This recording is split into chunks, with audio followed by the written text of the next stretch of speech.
Many new Dogo Argentino owners worry about their puppy's weight, and in today's YouTube video, we are going to discuss typical weights for both a male and female Dogo Argentino puppy from birth until 8 weeks and from 1 month until 12 months.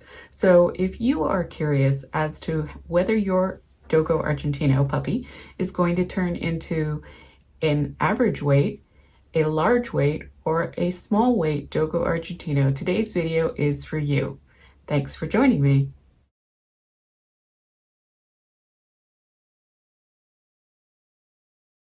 By discussing the growth curve of the Dogo Argentino puppy's weight from birth until adulthood, we can gain some valuable insight into what the final growth of that dog will be. Learning to plot your own Dogo Argentino puppy's weight will help you know whether you are on track for a large dogo, a regular sized dogo, or a small dogo. We are going to discuss weight and the influence of genetics, nutrition, exercise, and supplements, as well as diet on the Dogo Argentino puppy. I'm going to give you a rule of thumb that will let you know whether your puppy is on track, but that rule of thumb only applies between essentially 1 month old and about 6 or 7 months old. Now I want you to remember these numbers are specific. They are not generalizations, meaning I took these particular numbers from actual Dogo Argentino puppies that I personally bred and tracked into adulthood. Now you can have a perfectly healthy, happy, wonderful Dogo Argentino that does not meet these numbers, just like you could pick out a random person and say that it's not reflective of the total.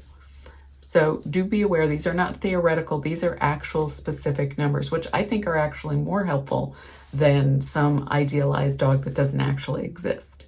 They're meant to be an example to help you understand the Dogo Argentino growth through time.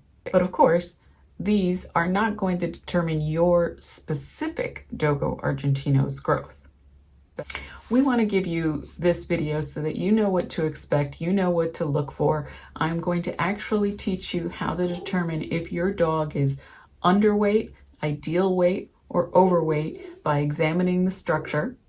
And I will have an infographic that I drew to demonstrate that specifically on the Dogo Argentino. It's important to remember that true hunting dogs like the Dogo Argentino have weight ranges on purpose, meaning that the weight is reflective of what that dog's form and the function of the form is meant to be in the field.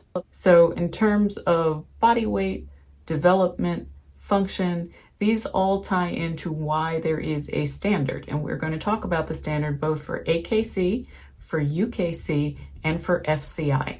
Remember, a catch dog that wildly deviates from these numbers, it still might be a wonderful catch dog if it has the talent, the drive, and the experience to do well in hunting, but there is a specific reason why we have weight ranges that we consider appropriate for the Dogo Argentino dog's breed standards. But of course, always remember to consult your veterinarian if you feel like your dog is not developing the way you would like, because I am not a veterinarian. Hey, if you've never joined me before, let me tell you, I am a Dogo Argentino enthusiast, trainer, and a micro breeder, and I am definitely not a veterinarian, but I wanted to give you this information because I've been seeing a lot of internet chatter regarding discussing how a puppy, whether it's male or female, is going to develop through time. The American Kennel Club, AKC, recommends that male Dogo Argentino puppies range between 88 and 100 pounds as a grown adult. AKC recommends female Dogo Argentinos range from 88 to 95 pounds as a grown adult. The United Kennel Club has no specific weight, and what it basically says is the dog should be severely penalized if it is overweight or underweight, but it needs to be the proper weight to work as a guardian working dog, a hunting dog, a catch dog. FCI, which basically is the federation that controls dog registration in almost any place other than the United States, they recommend a male is between 88 and 90 pounds, and that would be 40 to 45 kilograms. A female, they recommend 88 to 94 pounds, 40 to 43 kilograms. Okay, so let's talk about that.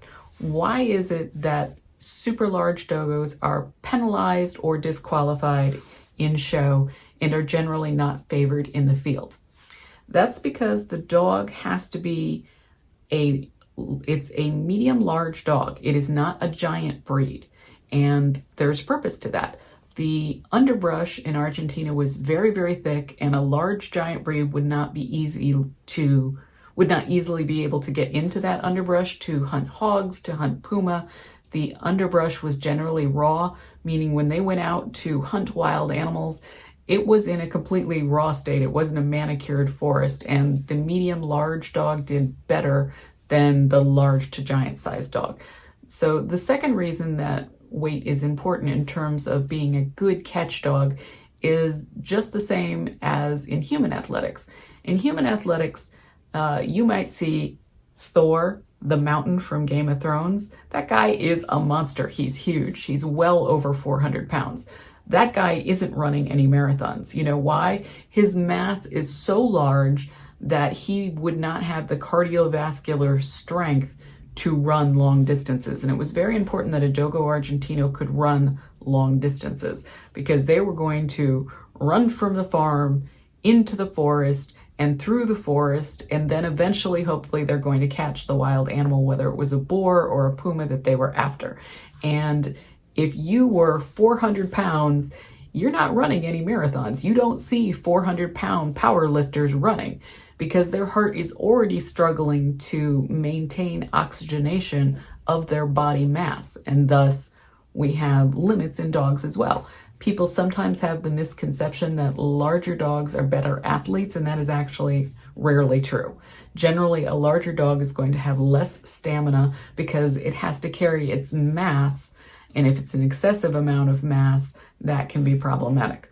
Also, generally speaking in dogs, the larger the dog, the shorter its lifespan. And that's never good. And also, unfortunately, the larger the dog, the more likely it is to have joint problems, both in the hips and the elbows and the shoulders, again, because they're carrying such a large amount of mass. Oh, it's Serena girl. Oh, Serena girl. Oh, it's the best. Oh, it's the best. Oh, it's a good girl. Oh, mama, good girl. Oh, it's a good girl. So let's put up a graphic that discusses things that you can look for a Dogo Argentino adult to determine whether it's underweight, ideal weight, or obese.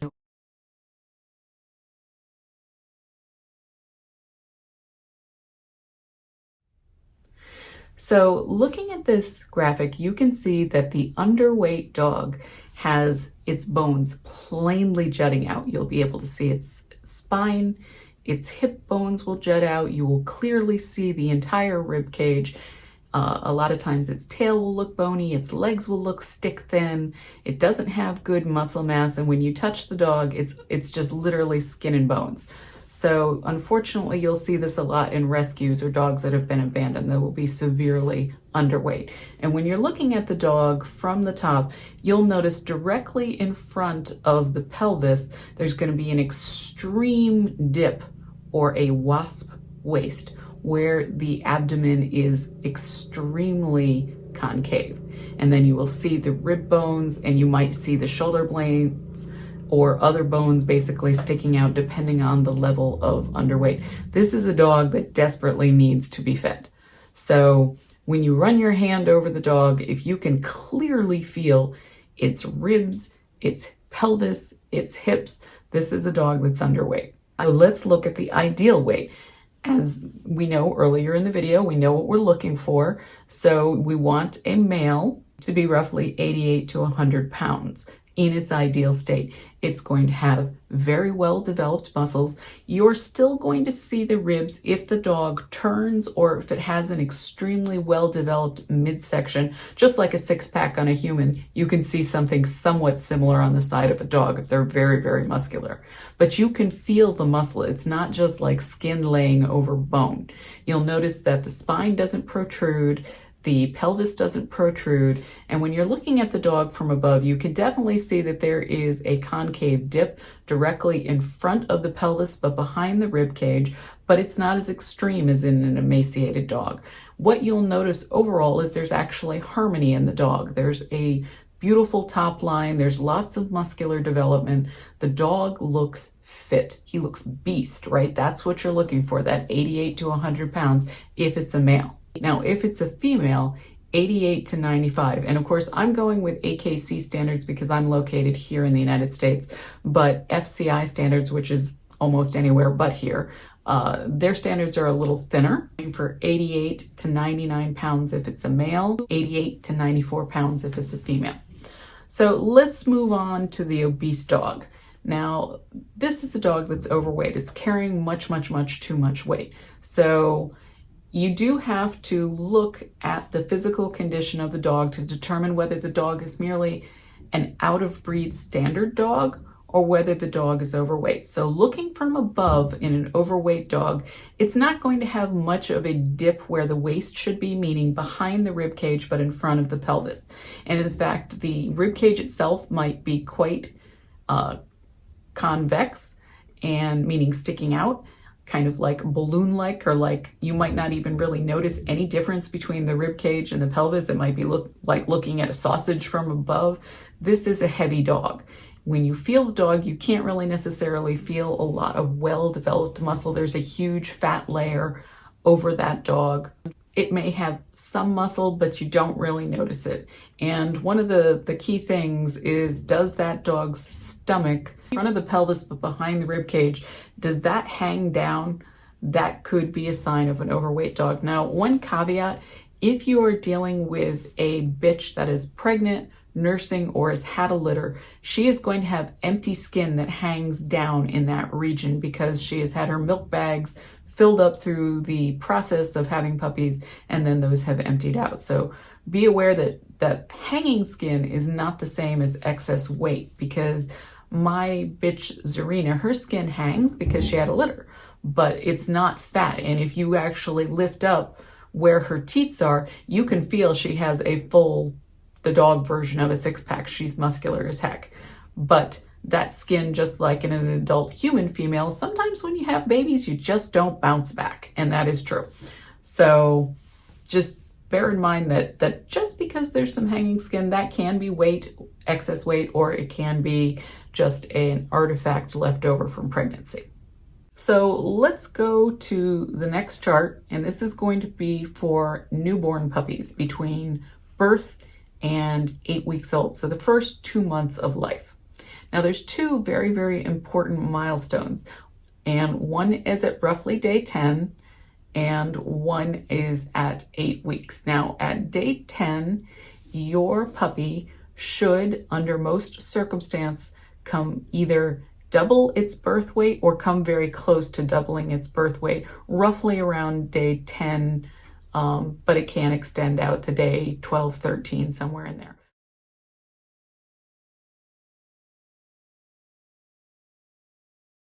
But you're looking for weight gain, and it's really important when you have a litter that you're weighing your puppies every single day for 3 main reasons. 1, it helps you track what the adult weight of that dog is going to be. 2, failure to thrive, the easiest symptom to look at is weight gain. If your dog from birth is not gaining weight steadily every single day, literally, that's failure to thrive, and you need to take that puppy to a veterinarian.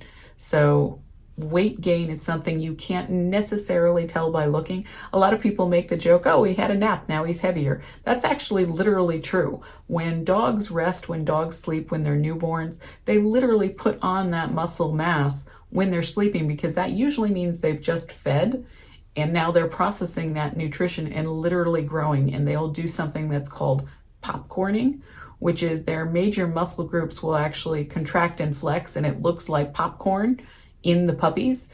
And that's a wonderful sign, because that means their muscles are developing and they're gaining weight and getting bigger and stuff like that. But you still need to weigh your puppies. Get an accurate scale. So the second milestone is 8 weeks, and you want to make sure that your puppy has gained appropriate weight at that point. So I'm going to go through these numbers, and of course these are actual numbers from my last litter. These are not theoretical numbers. Now I chose to take the smallest female and the largest male to provide the widest spread over time. So let's look at it. So at birth, my smallest female was 1.74 pounds, and my largest male was 2.19 pounds at birth. So next week, my smallest female was 2.7 pounds, and my largest male was 3.44 pounds. Week number 3, my smallest female, she was 3.84 pounds. My largest male was 5 pounds. Week 4, my smallest female was 6.4 pounds, and my largest male was 7.8 pounds. And again, I'm tracking a specific dog, not the largest of that particular week or the smallest of that week. I took the runt of the litter, and I took the largest of the litter, the runt female and the largest male. So week 5, my runt female was 8.58 pounds. My big male was 10.04 pounds, and that's week 5. Week 6, my small female was 11.46 pounds, and my big male was 15.66 pounds. So week 7, my small female was 14.14 pounds, and my large male was 21.54 pounds, and that's at week 7. And at week 8, my female was 16.06 pounds, that's my smallest female, and my largest male was 26.95 pounds. So something that is a myth I do want to dispel in case you've heard this. It is not true that birth order affects weight as an adult. Now, my smallest female happens to be the female I kept. That's Emma. And right now she is right where she needs to be. She is 88 pounds and she is 1 year and 1 month old. Now, you can have a very small female. She was my smallest female when she was born. She was born last. And she had phenomenal structure, which is why I kept her. And also, of course, I know that birth order and what they come out as does not affect what they are as an adult in terms of overall size. So she was a phenomenal barnstormer. By week 5, she had already surpassed some of the other females in the litter in terms of size and structure. So even though she was born last, she ended up being my largest female. So do bear in mind, it's important that you don't make snap judgments regarding which puppies you're going to keep and which puppies you're going to incorporate into your breeding program based on their birth order or based on the weight that they were when they were born. Now, as long as they're gaining weight steadily, that's really what you're after. So the next chart that we are going to examine, again, examining these dogs, the smallest female, the largest male, and we're going to go from month 1 all the way over to month 12. And there's an important milestone here, which happens, two. One that happens at roughly 6 to 7 months old, and one that happens roughly between 9 and 10 months old. So at 6 to 7 months old, the dog's weight gain levels out. Up until roughly around 6 to 7 months old, your puppy should be putting on, regardless of gender, roughly around 10 pounds a month. And then it slowly flattens to about 10 months. At 10 months, the dog is approximately 85% of what its adult weight will be. Now, males take a little longer to mature than females. A male will reach its final weight sometime between year 2 and year 3. So that last 15% is primarily muscle mass with a tiny bit of height mixed in there, but it's primarily muscle mass, and it takes between 2 and 3 years to reach that level. Females mature a little bit faster, and so really they have generally reached the majority, I would say 90% of their adult weight by the time they're 1 year old. And the reason that they reach their adult weight a little bit faster, their mature weight, is because obviously in the wild, the minute that they were able to bear puppies, probably their first or second heat cycle, they would literally be having puppies, because dogs in the wild, in terms of wolves, only live 6 to 7 years. So we have an artificial environment in our homes in that we're feeding our animals. They live significantly longer than they would in the wild. So let's go through it. Again, we're looking at a specific set of dogs, the largest male, the smallest female.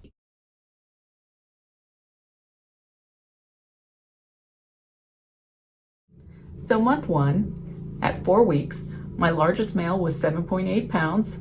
My largest female, 6.48 pounds. Month 2, my largest male was 26.92 pounds. My largest female was 16.6. Month 3, my largest male was 34.7 pounds. My smallest female was 28.4 pounds. Month 4, my large male was 48.4 and my female was 34.7.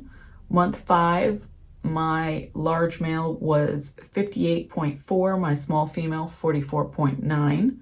Month 6, my large male jumped up to 69.9 pounds. My female was 53.7. Month 7, my large male was 75.9 pounds. My small female, 64.2. Month 8, my large male was 82.7 pounds. My small female was 71. Month 9, my large male was 90.1. My female was 75.9. Month 10, again, that's that area, that important milestone. My big male was 94.6 pounds at month 10. My female, my smallest female, was 79.3. Month 11, my big male was 98.4. My female was 86.9. And month 12, at 1 year, my big male was 101.2 and my female was 88.5. So you can see that roughly after month 6, the weight definitely, the curve isn't quite as high up across the graph. But it is important to realize that these are specific dog numbers from actual dogs. They're not a generalization or an average or mean of every Dogo Argentino that was ever born. But that gives you some idea of how the dog is going to gain weight through time. So that gives you an actual growth curve that you can plot through time and make some calculations based on the growth to determine how big your adult is going to be. So basically at 6 months, your curve is going to start to flatten out. And at 10 months, if you're 85% of what the adult dog is, you can just calculate based on the weight it is at 10 months, what that extra 15% is going to be in a male or female.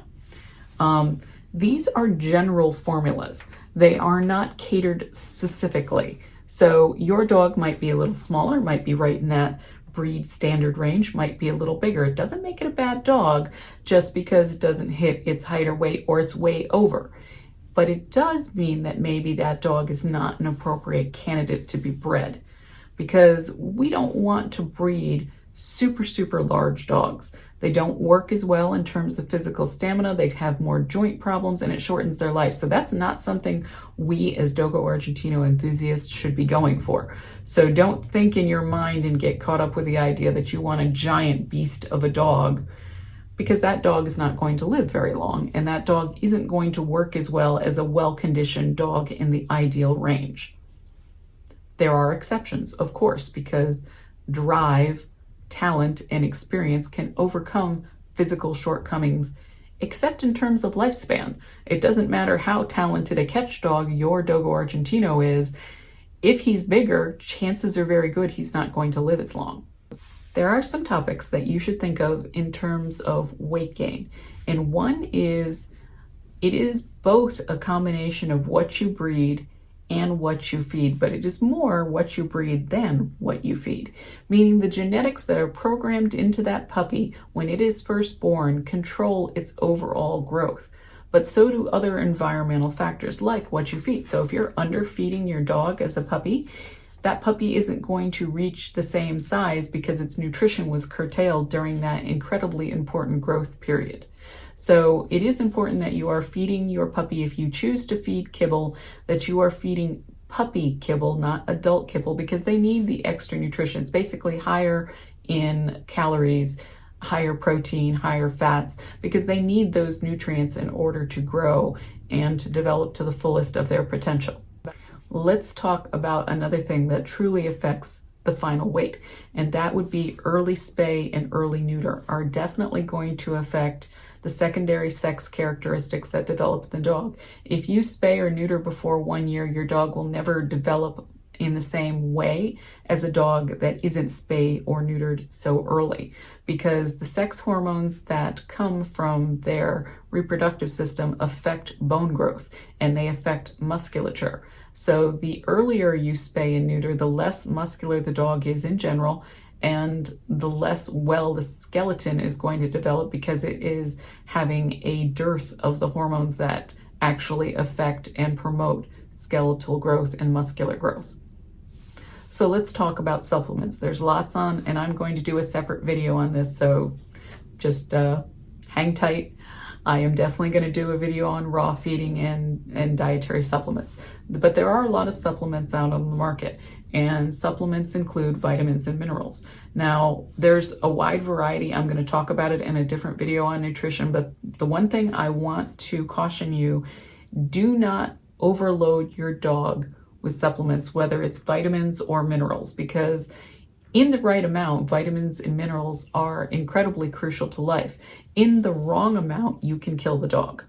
There are several pet foods that have been recalled over time that are kibble-based, and the reason that they've been recalled is because generally they have a mash and they add vitamins to it. So when you look at the label and you say, oh, there's these vitamins and minerals in it, that's a formula, a liquid vitamin mineral supplement that they're pouring on top of the mash, whether it's brown rice and corn or beans or beef paste or whatever it is that they use to form that baked good. And the reason that dogs have recalls in their dog food and that dogs can ultimately die is because they add too many vitamins and minerals. Not enough is usually not the problem. It's too many that can be incredibly toxic. Same thing with humans. A vitamin that is perfectly good in the right amount can be deadly poisonous in the wrong amount. So you don't want to overload your Dogo Argentino puppy or dog with supplements, because you can actually harm the animal and create a toxic situation because you're trying to spike its vitamin and mineral intake. Remember, dog food in terms of kibble is scientifically balanced for optimal nutrition. When you switch over, or if you choose to switch into a raw diet, or you choose to do a raw diet, if the diet is balanced properly, vitamins and minerals are a nice thing to have, but they're not a necessary thing to have. So just like in a human athlete, if you're eating a properly balanced diet, you actually don't need supplements. Now you can add them, and in many cases, they are not harmful to you, but you can go the wrong way. And I have seen athletes who've been loading up on creatine and taurine, and medical tests show it's very, very hard on the liver. So just do take supplements with a grain of salt, so to speak. You can add them, but you don't want to over add them. You want to follow the label's directions in terms of consuming those. Let's talk about exercise. Obviously, a Dogo Argentino that is a couch potato and never leaves the comfort of its yard or its couch is generally not going to be in the same physical condition as a Dogo Argentino that exercises vigorously every day, 2 hours or more, which is my recommendation. So a Dogo Argentino that's well exercised, of course, is going to have a nice muscular physique. It's going to look good. It's going to have good cardiovascular health. Now, a dog that stays home may still develop muscles because those genetics, those genes are at play, but it's not going to have the same cardiovascular endurance of a dog that has been conditioned to be of good health. And of course, diet, as I mentioned, You can feed kibble. I am not personally a fan of kibble. I don't generally make kibble recommendations, although I will make some in the video on raw feeding for those that are diehard kibble fans. But generally, I am not personally a real fan of kibble. I really think that a biologically appropriate raw food is more beneficial to your dog, and I've studied this in my own breeding program in terms of dogs leaving my kennel being on a kibble diet, dogs staying in my kennel being on a raw, and comparing litter mates at the end of a year. And for myself, I am personally 100% convinced that raw food is better. You can do what you want with your dog because it's your dog and it's your choice. Now, there's downsides to raw, of course, but I do think the diet affects the final musculature and size. And so just as with an athlete, the better quality the food, the better balanced the nutrition, the more optimally the body can develop, whether it's a dog or whether it's a human.